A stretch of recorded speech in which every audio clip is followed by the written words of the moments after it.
चंद्रमा के दक्षिणी ध्रुव पर पहुंचकर अंतरिक्ष विज्ञान में सफलता की नई परिभाषा लिखने के बाद लैंडर और रोवर में लगे पेलोड चंद्रमा के रहस्यों का पता लगाने में जुटे हैं।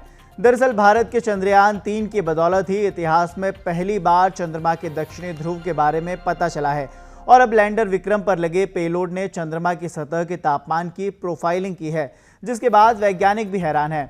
बीते दिन 27 अगस्त को लैंडर विक्रम पर लगे पेलोड चंद्र सरफेस थर्मोफिजिकल एक्सपेरिमेंट ने पहली बार वहां के तापमान का प्रोफाइल ग्राफ भेजा। भारतीय अंतरिक्ष अनुसंधान संगठन ने रविवार को ग्राफ को जारी किया। इसमें गहराई से सतह की ओर बढ़ने के साथ तापमान में भी बढ़ोतरी देखने को मिली। सतह के ऊपर तापमान 50 से 60 डिग्री सेल्सियस के बीच है, जबकि दक्षिणी ध्रुव का अधिकतम तापमान 70 डिग्री सेल्सियस है। इसरो के वैज्ञानिकों ने बताया कि उन्हें उम्मीद थी कि सतह पर तापमान 20 डिग्री से 30 डिग्री सेल्सियस के आसपास हो सकता है, लेकिन यह 70 डिग्री निकला। वैज्ञानिकों ने कहा कि उम्मीद से दोगुना से भी ज़्यादा होने की वजह से यह आश्चर्यजनक रूप से उनकी अपेक्षा से कई ज़्यादा है।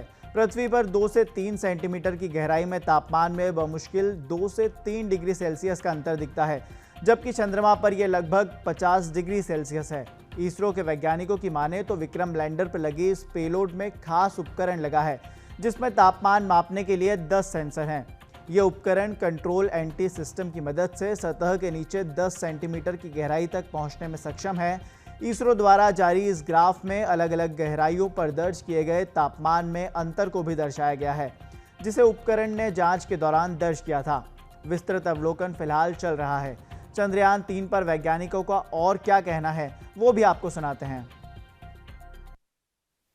जैसा कि आपको पता है कि 23 अगस्त को हम successful and secured soft landing कर पाए और पूरी दुनिया ने और पूरे देश ने और आदरणीय प्रधानमंत्री जी भी सब साइंटिस्ट को मिलने पर कल आए थे, तो उन्होंने भी काफ़ी सराहना की सबकी, और ख़ास करके हमारे वैज्ञानिकों की और इसरो के इस अचीवमेंट की, भारत के इस अचीवमेंट की, कि दुनिया भर में भारत का नाम ऊंचा हुआ है।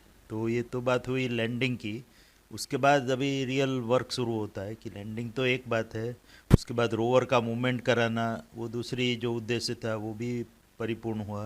तो इस तरह से जो ये मिशन के जो 3 मुख्य उद्देश्य थे, उसमें एक तो सॉफ्ट लैंडिंग, दूसरा रोवर को नीचे उतार के उसका मूवमेंट कराना, और तीसरा है जो अलग अलग एक्सपेरिमेंट जो पेलोड रखे हमने उसके एक्सपेरिमेंट करना, उससे साइंस डेटा लेना।